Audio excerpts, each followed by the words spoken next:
आंखों देखा आमिर बेग के साथ हाजिर खिदमत है। आज हम आपके सामने एक हमाजे शख्सियत लेके आए हैं जो कि अफसाना निगार है, कालम नवीस है और एक बेहतरीन और नफीस शख्सियत जनाब कामिल अहमद साहब। शुक्रिया। अस्सलाम वालेकुम। सानिया। कामिल भाई मेरे बहुत गहरे दोस्त हैं और कामिल भाई आप एक अफसाना नगार हैं, एक कॉलम नवीस हैं। आपकी नब्ज़ है मौजूदा सियासी अदबी हलकों पर। आप कैसे ये इतना माशाल्लाह आप हेल्दी भी हैं, इतनी इस एज में भी एक्टिव रहते हैं, ये कैसे सिलसिला, ये सारा कुछ कैसे कर लेते हैं? हेल्थ का मामला जो है वो अल्लाह के हाथ में है। ये नहीं कि हम एहतियात से चलते हैं या खाना पीना अकॉर्डिंग न्यूट्रिटिव वैल्यू खाते हैं, मगर ये अल्लाह की शान है कि हमें ये सेहत दे रखी है उसने, जिसके लिए शुक्रगुजार हैं। और इसके अलावा एक्टिव रखते हैं, अपने घर में हों तो कुछ ना कुछ करते रहते हैं, लिख रहे हैं। कभी कॉलम लिखना ही हर हफ्ते नए मौजू पे, वही ज़रा एक मुश्किल जानजोकों का काम है। और अफसाना जो हम लिखते थे तो रोज़ सोचते हैं हम अब अफसाना को रिन्यू करें लिखना, मगर वो हो नहीं पा रहा है। लेकिन जल्द ही हम इसको स्टार्ट लेने वाले हैं अफसाने का। फिलहाल आपकी आपकी किताब भी आने वाली है अफसानों पर, और दूसरी कौन सी वो किताब? है एक आम इंसान की कहानी। मतलब चूँकि हम कोई सेलिब्रिटी नहीं है, एक आम स्टूडेंट थे, एक आम इस तरह कोशिश करके यहाँ निकल आए। कैसे शुरू हुआ, पाकिस्तान से, इंडिया से, अमेरिका, ये कैसे सफ़र आप यहाँ कैसे पहुँचे? इंडिया से पाकिस्तान आने का सफ़र तो वो तो हमारे वालिद साहब ने ही तय किया कि हमें पाकिस्तान जाके पाकिस्तान गवर्नमेंट की खिदमत करना है। इसी तरह बहुत से लोग भी ऐसे आ गए थे। वो आके रेलवे में थे चूँकि, और रेलवे में स्टेशन मास्टर होना बड़ी बात थी उस ज़माने में। तो हमें उन्होंने कृष्ण नगर में, हमारे रिश्तेदार थे, वहाँ रखा। वहाँ हम 5-6 साल रहे। उसके बाद जहाँ जहाँ बड़े स्टेशन मिलते गए, ट्रांसफ़र होता गया। उसमें रिनाला खुरद था। पंजाब में हम काफ़ी रहे। फिर ये जंगशाई पे आ गए। तो उसके बाद फिर कॉलेज, स्कूल और कॉलेज झुड्डो एक जगह है, वहाँ पर रहना पड़ा हमें। तो हमने अपना एजुकेशन का कैरियर जो है वो 54 में शायद हैदराबाद में आके शुरू किया, हैदराबाद सिंध में। तो वहीं से हमने मैट्रिक किया। फर्स्ट क्लास आ गए तो वालिद साहब समझे हम बहुत तेज़ हैं साइंस में, तो उन्होंने कहा जी आपको इंजीनियर बनना है। हमने दिल में सोचा हमें इंजीनियर नहीं बनना है, और इंजीनियर नहीं बने। हमारा इरादा था आर्ट्स की तरफ जाने का, चूँकि हमने वहीं उसी ज़माने में लिखना भी शुरू कर दिया था। रेडियो पाकिस्तान हैदराबाद और कमाल अहमद रिजवी साहब निकालते थे फुलवारी, तो उसमें हमें उन्होंने बहुत अहमियत दी। और वो रसाला जो था खिलौना दहली के मुकाबले में कहीं उससे कहीं ज़्यादा अच्छा था। हाँ। कभी कमाल अहमद साहब से मुलाकात तो नहीं हुई, सिर्फ किताबत होती है। तो उन्होंने हमें एक दुनियावी की कहानी लिखने कहा कि कहानियाँ आप जमा करें और उसका नंबर निकालें और आप उसकी मुदीर होंगे, एडिटर। और वो उन्होंने किया। बहुत ज़ख़ीम नंबर था, उसमें कोई 35-40 के करीब कहानियाँ थी, जिसमें से 20 हमने दी थी और बाकी दूसरों की थी। फिर रेडियो में आए, लेकिन वही था कि डर था कि अब्बा जी खुश नहीं थे इस बात से। फिर बिलाखिर हमने बीएससी कर लिया उनके चाहने के लिए। बीएससी के बाद फिर एमएससी करा, मगर साइंस की तरफ मन नहीं था। तो कराची में आके हमने अपना शौक़ पूरा किया, तो प्रेस में चले गए। तो सन अखबार को ज्वाइन किया, वहाँ जॉब करी कुछ अरसे, और वहीं से मूड बना के एमएससी हमारे पास डिग्री है लेकिन जॉब मिलने में बड़ी प्रॉब्लम हो रही है। तो यहाँ का फ़ैसला किया। तो बहुत ये इम्तहान देना होता था उस ज़माने में, स्टूडेंट का वीज़ा I-20 यहाँ से जाता था। तो बहरहाल यहाँ आ गए। फिर उसके बाद से मेहनत करी, कुछ और जॉब किए हमने। उसके बाद ट्रांजिट अथॉरिटी ज्वाइन की। 27 साल के बाद हम वहाँ से रिटायर हो गए। पिछले 11 साल से या 12 साल हो रहे हैं। मैं पहले एशिया ट्रिब्यून में था, अब पाकिस्तान न्यूज़ में कॉलम लिखता हूँ वीकली, और हर टॉपिक पे लिखता हूँ। ऐसा नहीं है कि सिर्फ सियासत पे लिखूँ, घरेलू मामलात हैं, फिल्म है, यहाँ की शख्सियत हो या पाकिस्तान की शख्सियत हो, और जो है हकीकत जो हम महसूस करते हैं उसके तहत हम लिखते रहते हैं। अच्छा, आप अफसाना निगार हैं, आप मुझे बताएं कि आप एक अच्छे अफसाने में और कहानी में कैसे डिफरेंशिएट करेंगे? अफसाने की अच्छी बात ये होनी चाहिए कि जब आप पहला पैराग्राफ शुरू करें पढ़ने वाला, तो वो अफसाना उसे गिरफ्त में ले ले अपनी। उसके बाद लिखने वाले को आखिर में की जो चीज़ है वो तजस्सुस में रखना है पढ़ने वाले के लिए। पढ़ने वाला ये सोचता है कि ऐसा होगा, मगर वो ऐसा नहीं होता है, तो उसे वो बात पसंद आती है कि वो सोचा कुछ है और हो रहा कुछ और है। तो ये सारा लिखने वाले के ऊपर है। आजकल का अफसाना ज़रा उसकी शक्ल बिगड़ गई है और उसमें सस्पेंस भी ख़त्म हो गया है। बस चलते फिरते के वाक़यात लिख दिया कि मैं गली में खड़ा हुआ हूँ। एक मैंने अफसाना पीछे दोनों न्यूयॉर्कर में पढ़ा था आज से 4 साल पहले। अजीब सा मुझे अफसाना लगा कि उसमें ना कोई क्लाइमेक्स था, ना कोई अट्रैक्शन था, डायलॉग थे, बस वो आदमी अपने से बात करता है। तो ये तो मैं कहूँगा ये अफसाना नहीं है। इससे आप अफसाना कभी एब्स्ट्रैक्ट नहीं होता। अफसाने में जो भी आ रही चीज़ वो राइटर के किसी मुशाहिदे तजर्बे की वजह से आ रही है। एकदम वो 100% वो बात नहीं लिखेगा, प्लाट उसे मिल जाएगा। जैसे एक सब्जी बेचने वाला आता है ठेले पर, तो जो राइटर है उसको स्ट्राइक होता है कि यह आदमी पिछले साल से यहाँ सब्जियाँ बेचता है, इसकी क्या लाइफ होगी, इसकी अपनी दुनिया है। तो फिर उसमें से वो तलाश करता है, तो क्या करता है, जब उससे बात हो तो वो फिर अपनी स्टोरी बताता है, उसी में से वो चीज़ लेता है। मंटू ने भी यही किया था। सारी चीज़ें हालात के, अच्छा जिस हालात में आप गुजरते हैं उन हालात को आपको पकड़ना है। एक लिखने वाले का ये आर्ट होना चाहिए। आजकल जो हालात हो रहे हैं, मैंने अभी तक कोई अफसाना नहीं पढ़ा जो इन हालात की बात करे। मैं कोशिश करूँगा कि मैं उसमें ये चीज़ें लेकर आऊँ। फिर मुंशी प्रेमचंद को देख लीजिए आप, वो ज़माना दिखाता है कि बाप बेटे हैं, पैसे उनके पास है नहीं, कफन पड़ा होगा, बहुत मशहूर अफसाना है उसका। इसी तरह मंटू के जो भी अफसाने हैं उसके ऊपर उन पर फाशी का भी इल्ज़ाम लगा, लेकिन उसमें ऐसा नहीं है।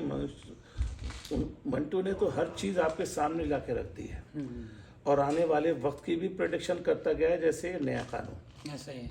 और टोबा टैक्सिंग देख लें हम अभी भी सोचते हैं कि हमारे पाकिस्तान में टोबा, मतलब ये सियासी बात हो जाएगी, यहाँ पर मैं ये बात नहीं करना चाहता। नहीं, आप करें, जो मेरे कॉलम के लिए है। तो और बहुत अच्छी, यानी कि he is a very virtual writer कह लें आप उसे। एक तरह से ऐसा था जैसे मशीन में बटन दबा दें आप और अल्फाज निकलते चले आ रहे हैं। क्या हुआ? उसे पीछे मुड़ के देखने की ज़रूरत नहीं थी उसने क्या लिखा है। आप पढ़ेंगे तो आप कहेंगे व्हाट ए कंप्लीट। जैसे खोल दो एक अफसाना है जो उस उम्र में हमने पढ़ा तो हमारे समझ में नहीं आया, बाद में हमने पढ़ा तो बात पता चली। उस पर वो कहना क्या कोर्ट में वो भी है, और ये हमारे माशरे और हमारे उन लोगों की कहानी है जो वो करते हैं जो उन्हें नहीं करना चाहिए। ऐसा। अच्छा, मुझे ये बताएं कि एक कालम नवीस को कालम लिखने के लिए किन किन मराहल से गुजरना पड़ता है और एक अच्छा कालम कैसे तश्कील पाता है? कालम की ये है, जैसे आप किसी तारीख पर किसी पर्सनैलिटी पर लिख रहे हैं। अभी हाल में मैंने किसिंगर के ऊपर रखा है और एक नई सिंगर जिसको मैं पर्सन ऑफ द ईयर का दिया है।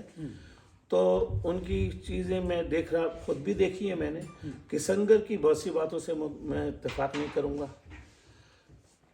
इस उम्र तक आते आते आदमी दानिशमंद तो हो जाता है, ऐसा ही है। ऐसा नहीं है। फिर उसे इतनी एनकरेजमेंट मिली है, अखबार वालों ने दिए, तो अब अगर वो इस उम्र में भी जाके पर्सनैलिटी नहीं बने तो ये तो इसका मतलब बहुत ही बेवकूफ़ आदमी था। सही बात, हाँ। और मेरी नज़र में आज भी एक दो बातें उसने अच्छी लिखी, इंटरव्यू में कही थी 2 साल पहले कि निक्सन को वो मानता है वो बहुत अच्छा प्रेसिडेंट था।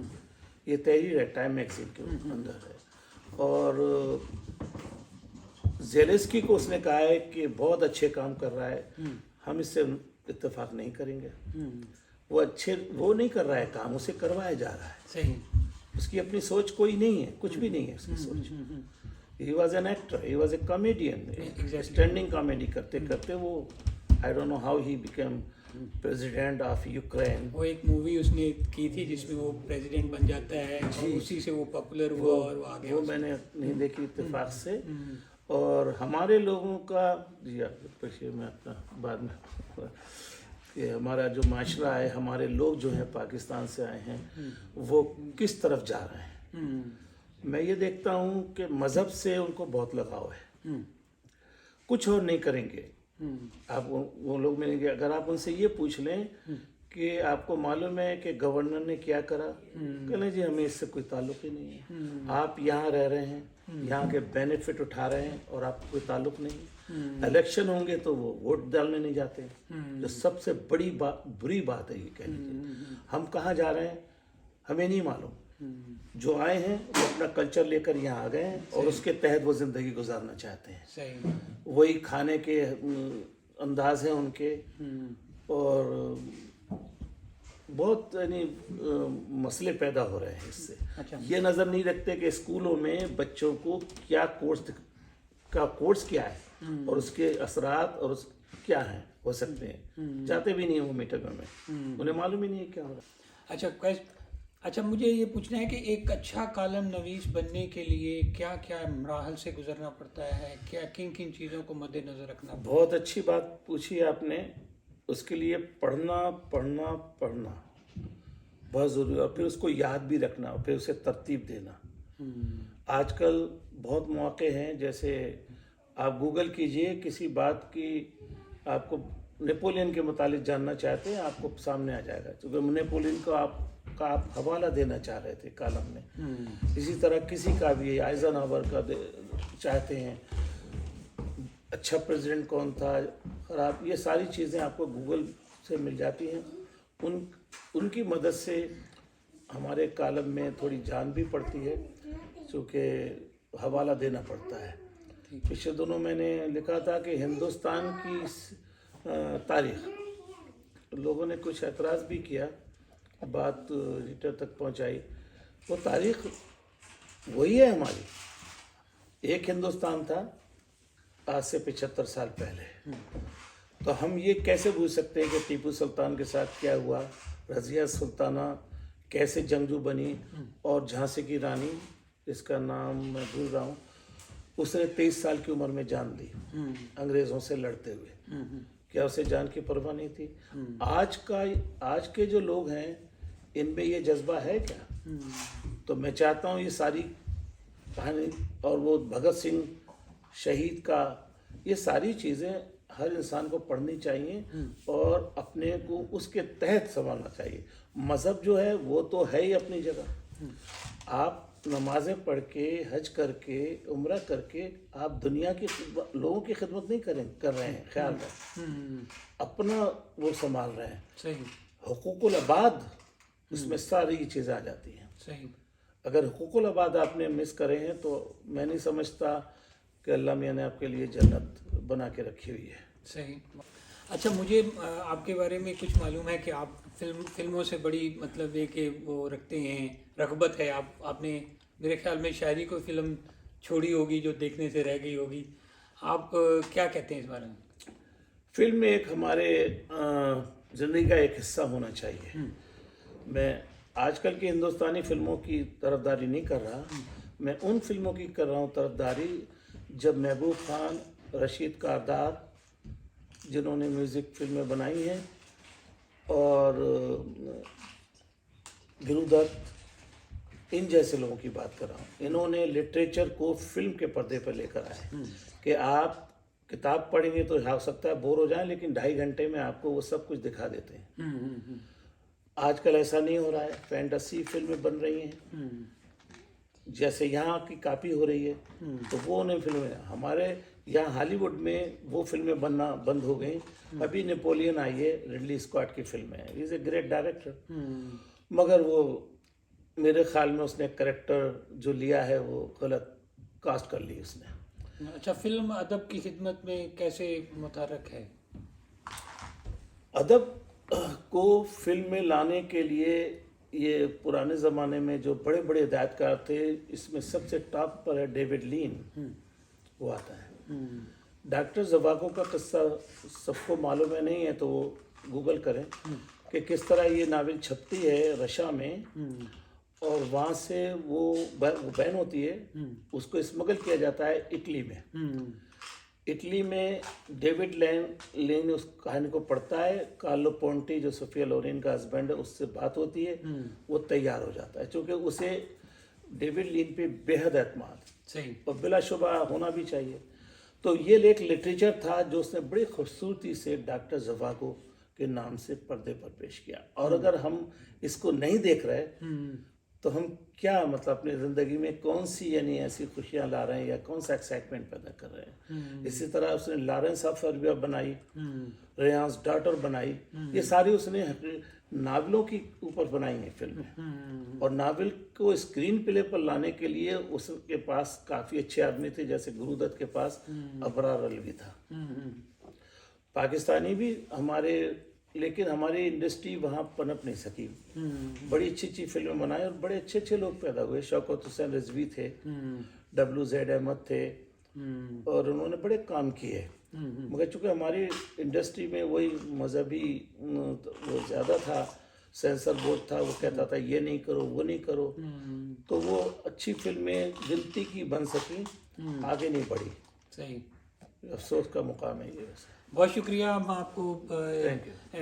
एक दफ़ा फिर आपका शुक्रिया अदा करते हैं, आप अपना टाइम निकाल के हमारे इसमें आए, और आपसे भी कि अगली दफ़ा इंशाल्लाह एक और अच्छी पर्सनैलिटी, एक हमारी शख्सियत आपके लिए लेके आएंगे। देखते रहिए हमारा चैनल, सब्सक्राइब कीजिए, शेयर कीजिए और कमेंट्स लिखना मत भूलिए।